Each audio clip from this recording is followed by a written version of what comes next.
Oupa het die Hoëveld opgekurf met net 'n eenvoudige gebed. Hy het 'n huis uit doring en stof gelig en ons naam daar neergelê.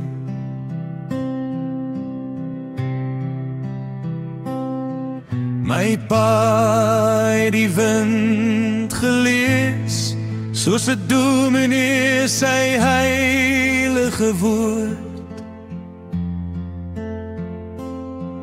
En deur elke droogte en seisoen het sy geloof die vrees oorleef. 3 geslagte het hierdie grond bewandel, diep in ons gebente. Ons het kinders in die stof geseën en nou mense by die klippe geleef.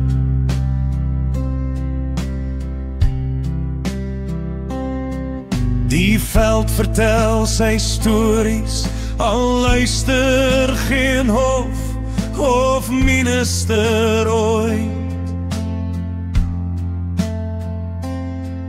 Hulle lees maar hul papiere en glo die waarheid is so mooi. Nou sê hulle saggies dat die plaas nooit regtig myne was, dat ek met grasie moet wyk en luister na die volk se pas. Wel ek leer dit voor die Here, want die wet word kouer as die wind.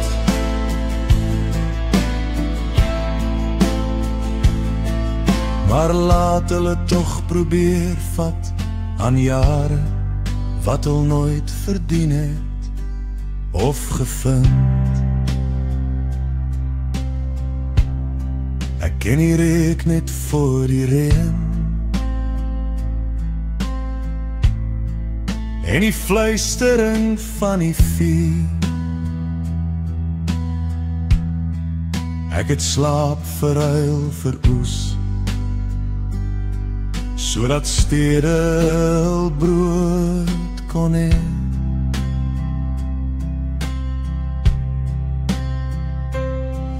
Nou noem hulle my meerder op die lande wat ons getim.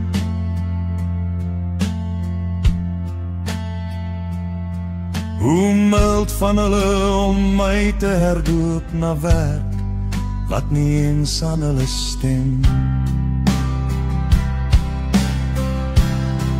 Ek veg nie 10 donder met 'n fluister, van die einde kom nader.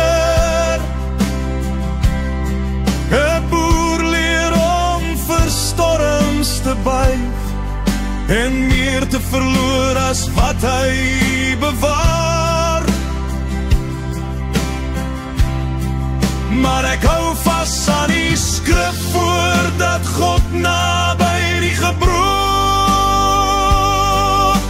bly.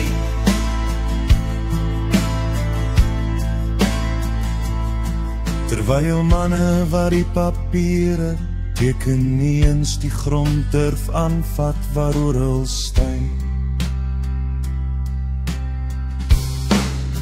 So ek loop by sonsopkoms weg en die hekke bly oop agter my.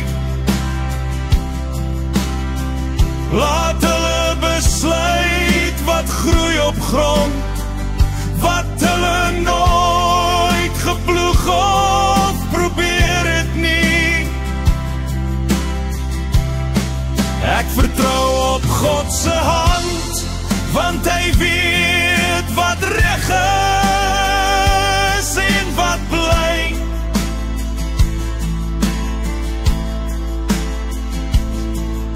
En in elke voorleef steeds 'n gees wat hulle nooit